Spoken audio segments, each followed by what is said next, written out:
భారతదేశంలో ఒక పెద్ద ప్రమాదం జరగబోయే అవకాశం ఉంది. ఇది ఒకేసారి 35 లక్షల మంది ప్రాణాలను బలి తీసుకోబోతుంది. దీన్ని ఉన్నపాటుగా ఆపడం చాలా అవసరం. నేను మాట్లాడుతుంది తమిళనాడు మరియు కేరళ మధ్య ఉన్న 123 సంవత్సరాల పురాతన ముల్లపెరియార్ డ్యామ్ కూలిపోయే ప్రమాదంలో ఉంది. ఇది ఎప్పుడైనా కూలిపోవచ్చు మరియు అలా జరిగితే దాని చుట్టూ ఉన్న 5 జిల్లాలు మరియు అక్కడ నివసించే 35 లక్షల మంది వరదల్లో మునిగి చనిపోయే ప్రమాదం ఉంది. ముల్లపెరియార్ డ్యామ్ నిర్మించి ఇప్పటికే 123 ఇయర్స్ కంప్లీట్ అయింది. దీన్ని 1895 లో నిర్మించారు. కానీ ఆ డ్యామ్ నిర్మాణం జరిగిన 80 సంవత్సరాల తర్వాత నుంచి క్రాక్స్ అండ్ అలాగే లీకేజ్ రావడం స్టార్ట్ అయ్యాయి. అవి ఈ రోజు మరింతగా పెరిగాయి. ఎంతలా అంటే యునైటెడ్ నేషన్స్ కూడా ఆ డ్యామ్ గురించి మన భారతదేశానికి హెచ్చరిక చేశారు. దీంతో పాటు IIT Roorkee, Kerala state disaster management department, India's lawyers association మరియు అనేక టాప్ అసోసియేషన్స్ దీనిపై డీటెయిల్ ఇన్వెస్టిగేషన్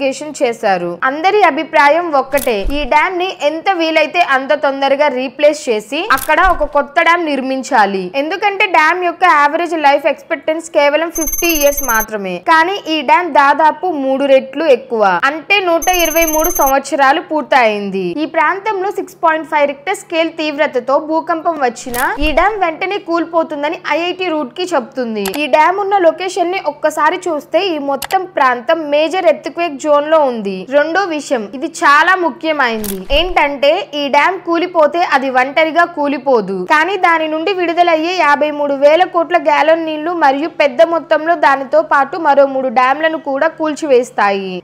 ఎందుకంటే ఈ డ్యామ్ యొక్క లొకేషన్ కొంచెం డేంజరస్ గా ఉంది. ఈ డ్యామ్ కి ఎగ్జాక్ట్ వెనుక ఇడుకి డ్యామ్ ఉంది. ఇడుకి డ్యామ్ ఎగ్జాక్ట్ వెనుక చెరుతోని డ్యామ్ ఉంది. అండ్ చెరుతోని డ్యామ్ కి ఎగ్జాక్ట్ పక్కన కులుమావు డ్యామ్ ఉంది. ఈ డ్యామ్ యొక్క డిజైన్ మరియు దాని వెనుక ఉన్న డ్యామ్లన్నీ ఒకదానికొకటి చాలా దగ్గరగా ఉన్నాయి. కాబట్టి ముల్లపెరియార్ డ్యామ్ ఒక్కసారిగా డొమినో ఎఫెక్ట్ చేసుకుంటుంది. దీని వలన ఒక్కసారిగా 4 డ్యామ్లు కూలిపోవచ్చు మరియు వాటిలో ఉన్న ఇడుక్కి డ్యాము ఏషియాలోనే అతిపెద్ద డ్యామ్. కాబట్టి ఇది మన ఇండియాకి ఎంత పెద్ద డిజాస్టర్ గా మారుతుందో ఒక్కసారి ఊహించుకోండి. 4 డ్యామ్లు కూలిపోవడం అంటే చిన్న విషయం కాదు. మరియు మీరు ప్రమాదాన్ని ఊహించగలిగేలా 1979లో గుజరాత్ లో ఒక మోర్బీ డ్యామ్ కూలిపోయింది మరియు దాని నుంచి వచ్చిన మేజర్ ఫ్లష్ ఫ్లడ్స్ వల్ల 25,000 మంది చనిపోయారు. अगस्त का दिन मोरबी के लोगों के लिए विनाश का संदेश लेकर ही आया. पूरे क्षेत्र के जनजीवन को तहस कर गया. 2 गांवों का नामो निशान तक नहीं रहा. असंख्य परिवार पूरे के पूरे ही बह गए. पूरे इंसान जो है वो और हजारों के तादाद. ఆగస్టు 11వ తేదీ మోర్బీ డ్యామ్ ప్రజలకు బ్యాడ్ న్యూస్ తీసుకొచ్చింది మరియు ప్రాంతంలోని 2 గ్రామాలు పూర్తిగా కనుమరుగయ్యాయి. లెక్కలేనన్ని కుటుంబాలు వరద నీటిలో కొట్టుకుని పోయాయి. ప్రజలందరూ టెలిఫోన్ వైర్స్ కి, కరెంటు వైర్స్ కి వేలాడుతూ వేలాది మృతదేహాలు పడి ఉన్నాయి. అంటే మన దేశంలో ఎప్పుడైనా పెద్ద డిజాస్టర్ సంభవించవచ్చు. కానీ మన దేశంలో చాలా మంది పొలిటీషియన్స్ మరియు పార్టీలు దీనిపై రాజకీయాలు మాత్రమే చేస్తున్నారు. 126-year-old dam and a long-standing conflict. Kerala dispute over the Mullaperiyar Dam. ఇది మనకి చాలా సిగ్గుచేటు విషయం. అంటే కేరళ మరియు తమిళనాడు ఈ 2 రాష్ట్రాల ప్రభుత్వాలు ఒకరిపై ఒకరు నిందలు వేసుకుంటున్నారు. ముల్లపెరియార్ డ్యామ్ వెనుక ఉన్న మేజర్ రీజన్స్ లో ఒకటి ఈ డ్యామ్ యొక్క లొకేషన్. ఈ డ్యామ్ యొక్క లొకేషన్ కేరళ బోర్డర్స్ కి 173 కిలోమీటర్స్ లోపల ఉంది. అంటే ఇది ఖచ్చితంగా కేరళ టెరిటరీలోకే వస్తుంది. కాబట్టి ఇక్కడ ప్రశ్న ఏంటంటే తమిళనాడు ప్రభుత్వం ఎందుకు ఇంటర్ఫియర్ అవుతుంది? కేరళ ప్రభుత్వం తమిళనాడు ప్రభుత్వం నుంచి తమ రాష్ట్రంలో ఉన్న ఈ డ్యామ్ ని ఎందుకు రిపేర్ చేయమని ఆశిస్తుంది? మరియు 123 సంవత్సరాల క్రింద ఏర్పడిన లూప్ హోల్ కారణంగా ఈ రోజు వరకు 2 రాష్ట్రాల గవర్నమెంట్ దీనికి పూర్తి బాధ్యత వహించలేకపోతుంది. యాక్చువల్లీ ఈ డ్యామ్ స్టోరీ చాలా ఇంట్రెస్టింగ్ గా ఉంటుంది, జాగ్రత్తగా వినండి. 1890లో మొత్తం భారతదేశం బ్రిటిష్ పరిపాలనలో ఉన్నప్పుడు మరియు ఈ మొత్తం ప్రాంతం మద్రాస్ ప్రెసిడెన్సీలో వస్తుంది. ఈ ప్రాంతంలోని కొన్ని జిల్లాల్లో ప్రధాన కరువులు వచ్చాయి. మదురై, తేనె, శివగంగ, రామనాథపురం మరియు దిండిగుల్ వంటి జిల్లాల్లో ఈ రోజు తమిళనాడులో ఉన్నాయి. ఈ జిల్లాలు ఈ రోజు వరకు కరువు పీడిత ప్రాంతాలే. కానీ అప్పుడు వారి పరిస్థితి మరింత దారుణంగా ఉండేది. కాబట్టి వారి కరువు సమస్యను అరికట్టడానికి అప్పటి secretary of state of the British India and Travancore రాజు శ్రీ మూలం తిరునాల్ మార్తాడ్ వర్మతో ఒక డీల్ కుదుర్చుకున్నారు. బ్రిటిషర్స్ ప్లాన్ ఏంటంటే వెస్ట్ దిక్కును ప్రవహించే పెరియార్ నది ప్రవాహాన్ని ప్రభుత్వాన్ని ఆపి మళ్లిస్తే కొంత నీరు ఈ కరువు పీడిత ప్రాంతాలకు కూడా చేరుతుందని బ్రిటిష్ వారి ప్లాన్. కానీ ఇక్కడ ప్రాబ్లం ఏంటంటే ఈ భూమి ట్రావెనకోర్ రాజ్యానికి చెందింది. అందువలన వారు అక్కడ రాజుతో 35,000 హెక్టార్ల భూమిని 999 సంవత్సరాలు లీజ్ కి ఇవ్వమని ఒప్పందం కుదుర్చుకున్నారు. ఈ భూమిని పొందిన వెంటనే బ్రిటిష్ వారు అక్కడ ముల్లపెరియార్ డ్యామ్ ని నిర్మించారు. దీని వలన ఈ ప్రాంతాలకి కూడా నీరు అందడం ప్రారంభమైంది. మరియు ఈ డ్యామ్ కారణంగానే వారి పరిస్థితి ఇప్పటికీ కూడా మెరుగ్గా ఉంది. కానీ పార్టీషన్ తర్వాత ఈ మధ్యలో ఒక గీత ఏర్పడడం వల్ల సమస్య అయితే ఏర్పడింది. తూర్పు ప్రాంతం తమిళనాడుగా మారింది మరియు పశ్చిమ ప్రాంతం కేరళగా మారింది. అండ్ మన డ్యామ్ కరెక్ట్ గా ఈ రెండు రాష్ట్రాల మధ్య ఇరుక్కుపోయింది. మరి ఇప్పటికీ కూడా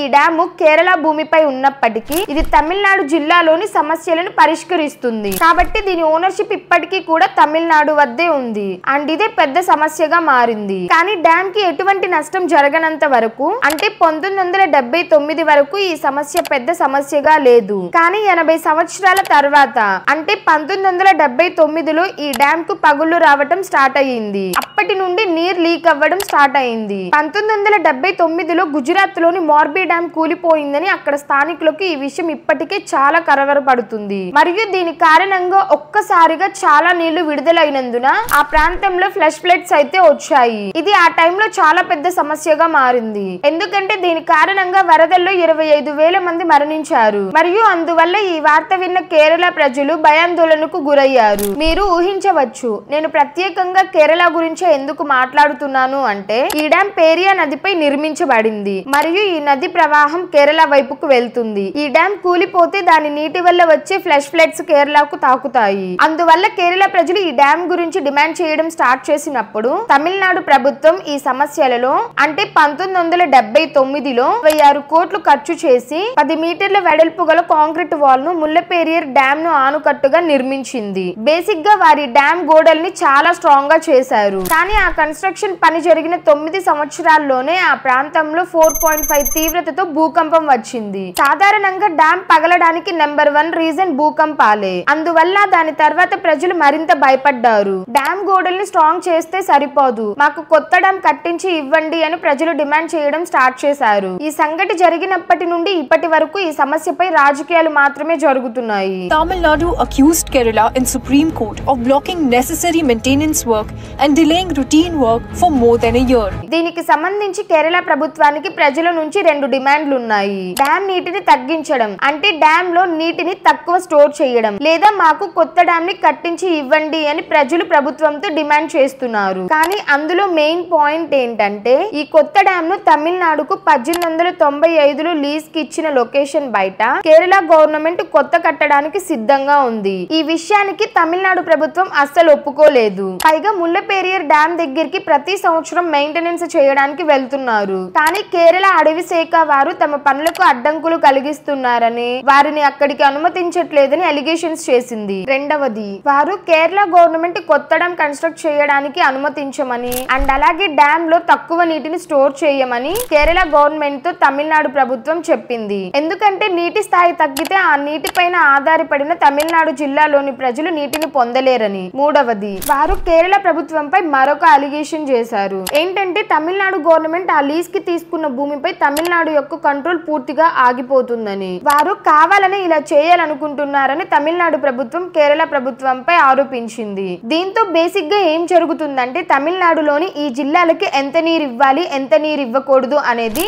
కేరళ ప్రభుత్వం నిర్ణయిస్తుందని. మీరు ఈ 2 ప్రభుత్వాల డిమాండ్లు విన్న తర్వాత ఎవరు కరెక్ట్ ఎవరు రాంగ్ అని మీరే డిసైడ్ అవ్వలేరు. దీన్ని కంట్రోల్ చేయడానికి చాలా ఇండిపెండెంట్ జ్యుడిషియరీ బాడీస్ ఉన్నాయి. కానీ ఈ కేసులో ఒక విషయం ప్రశ్నగా కనిపిస్తుంది. ఏంటంటే 2 రాష్ట్రాల ప్రజలు ఈ సమస్య నుంచి ఏదో ఒక విధంగా తప్పించుకోవడానికి చూస్తున్నాయి. మరియు నా పాయింట్ ఎగ్జాక్ట్ గా ఇదే. దాని వలన చివరికి ఎవరు నష్టపోతారు? అక్కడున్న సామాన్య ప్రజలు. ఎవరికి ప్రమాదం? అక్కడున్న సామాన్య ప్రజలకి. ఒకవేళ ఇండియాలో ఈ ప్రమాదం గనక జరిగితే నేషనల్ డిజాస్టర్ రెస్పాన్స్ ఫోర్స్ కూడా ఈ ప్రమాదాన్ని కంట్రోల్ చేయనంత పెద్ద ప్రమాదంగా మారుతుంది. అఫీషియల్ ఎస్టిమేట్స్ ప్రకారం ఈ ఒక్క విపత్తు కారణంగా 35 లక్షల మంది సాధారణ ప్రజలు మరణించవచ్చు, లక్షల కోట్ల ఆస్తులు నష్టపోవచ్చు. మరియు ఇవన్నీ తెలిసినప్పటికీ ఈ డ్యామ్ ని రిపేర్ చేయడం లేదు, just because of political reason. Not only in this 2 state, ఇండియాలో చాలా మంది రాజకీయ నాయకులు ఇలానే చేస్తున్నారు. అక్కడ ప్రజల గురించి ఆలోచిస్తేనే చాలా భయంగా ఉంది. ఈ వీడియో గురించి మీరేమనుకుంటున్నారో కామెంట్ చేయండి. అండ్ అలాగే ఈ వీడియో నచ్చితే ఒక లైక్ చేయండి. మరి ఇలాంటి ఎన్నో ఇంట్రెస్టింగ్ వీడియోస్ కోసం మన ఛానల్ ని సబ్స్క్రైబ్ చేసుకోండి. Thanks for watching.